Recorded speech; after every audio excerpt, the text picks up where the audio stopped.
Olá, tudo bem?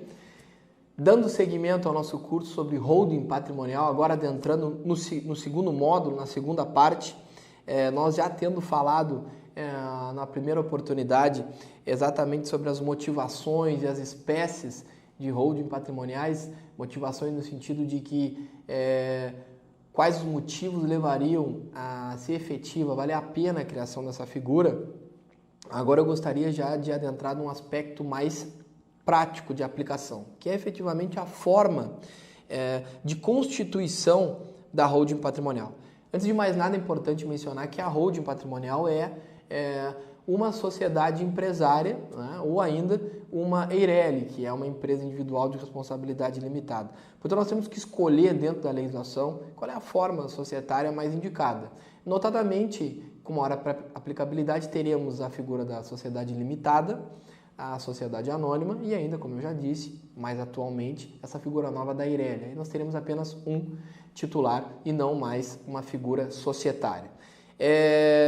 Quais são os critérios que vão levar a essa escolha? Normalmente, a escolha da sociedade limitada vai ser a mais indicada. Por quê? Sociedade limitada nos permite um regramento contratual com um vínculo mais estável societário, na medida que os sócios vão poder escolher muitos pontos, ou quase todos, apenas com algumas inferências legais, de como vai ser essa participação societária, o patrimônio, a gestão, quem pode entrar, quem vai sair e tudo mais. E tudo através de um pacto de vontades. Então, por isso que eu digo que eu tenho essa estabilidade do vínculo. Completamente diferente de uma SA, uma sociedade anônima, na qual basta para que o acionista participe, que ele adquira ou subscreva as suas ações e compactue com o estatuto. Então, um acionista não poderia, por exemplo, participar ou não aceitar a participação de um outro. Por isso que eu tenho um vínculo muito mais instável.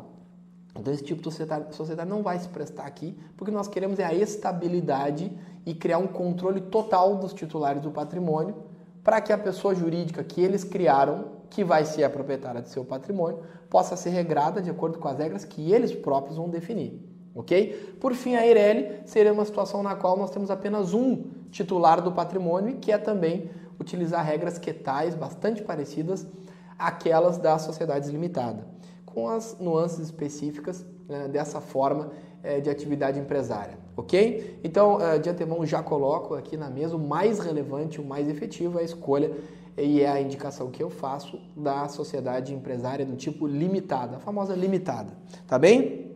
Bom, ainda com relação especificamente à organização familiar da holding, é muito indicado que a esposa e o marido, na medida que sejam os titulares do patrimônio, participem então enquanto sócios da holding, se ela for uma limitada, por exemplo, contando no quadro societário com seus filhos ou ainda seus sucessores, digamos assim. Por quê? Porque além de todos os benefícios tributários, de organização, gestão, blindagem, eu vou poder me permitir organizar o fluxo sucessório, porque eu já vou ter ali no mesmo quadro societário a figura dos autores da herança, os titulares do patrimônio, e os seus sucessores.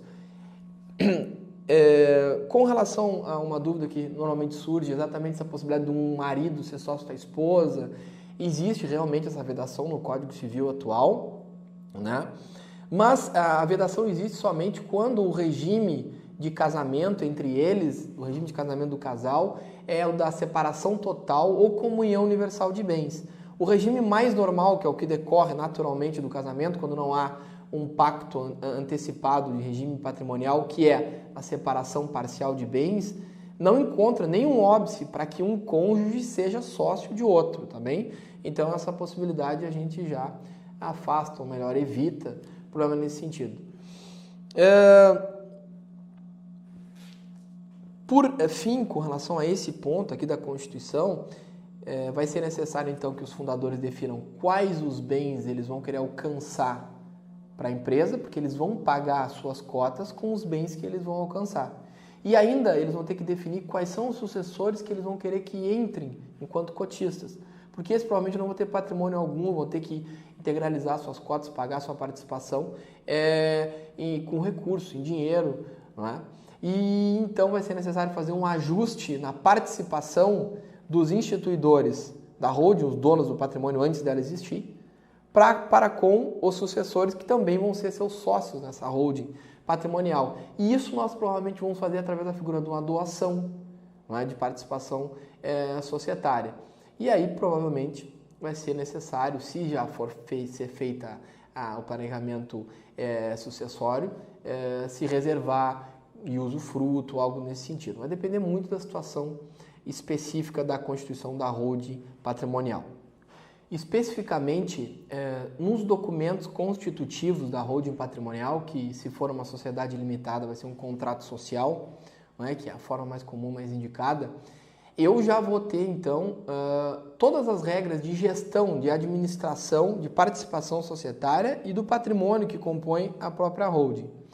Então, ali já vai ser possível regrar questões como caberá a quem a administração, a distribuição de resultados, de lucros, vai ser feita de forma desproporcional ou proporcional às cotas, ou ainda de acordo com a deliberação dos cotistas, como eles vão se reunir, se através de reuniões de sócios ou de assembleias, a forma pela qual vai se regrar a possibilidade de retirada de um ou outro, se eu posso fazer retiradas de minoritários de forma extrajudicial, ainda especificações sobre possibilidade de distribuição de lucros em períodos menores do que o exercício social, questões sobre entradas ou saídas de novos sócios, se vai haver direitos de preferência, se um, na medida que quiser alienar sua participação, tem a obrigação de levar o outro junto em direitos de arraste ou não, se o controlador vai ter que garantir condições caso saia para os demais, o que chamamos de tag along,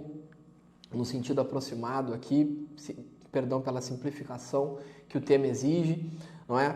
Então o que eu quero dizer é que os documentos constitutivos vão regrar a vida societária e vão regrar de forma clara e específica como a família quer gerir o patrimônio, quem vai gerir e como os cotistas vão se relacionar entre si.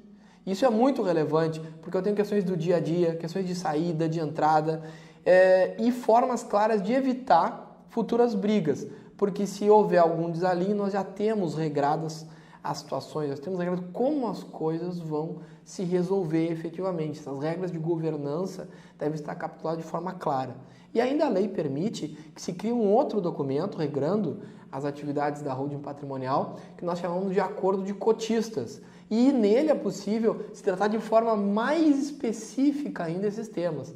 Eu posso colocar, por exemplo, quais são as condições para que algum dos sucessores cotista, portanto, seja um dos diretores da holding, por exemplo, que ele tem que ter determinada experiência ou um acesso a um conhecimento específico. Eu posso colocar regras já dizendo com padrões hereditários, determinado bem em sucessão tem uma preferência para determinado cotista, algo do gênero. Então, vai ser necessário conhecer a realidade específica dessa família, do patrimônio e analisar especificamente o que se quer regrar. E a sugestão, então, é que se crie, de um lado, um contrato social, que é um documento público, vai ficar registrado na junta comercial do respectivo estado, não é? E também se cria esse documento mais a miúde, mais específico, normalmente é um documento mais extenso, que alguns chamam de protocolo societário, ainda familiar, no âmbito da holding, né? Mas que eu gosto mais do termo, até para utilizar o regramento da Lei 6404, da Lei das SA, portanto, que se chama Acordo de Cotistas. Esse documento é um documento muito importante e deve ser feito de forma sui generis, específica para aquela holding patrimonial que nós estamos analisando. E aqui também é interessante que nesses documentos de Constituição já vão aparecer essas hipóteses que eu mencionei en passant anteriormente, por exemplo. Se os autores da herança, a matriarca, o patriarca, quando alcançam os bens, se vão fazer alguma reserva de usufruto para si nessa doação, permitindo que eles recebam lucros, mas que não tenham mais as cotas patrimonialmente. Se quando eles fizerem isso, eles vão querer gravar com imperabilidade, com incomunicabilidade, por exemplo, esses bens, para que os sucessores não tenham problemas, por exemplo, num casamento mal sucedido e isso acabar impactando no patrimônio familiar e trazendo problemas sérios de gestão, tá bem?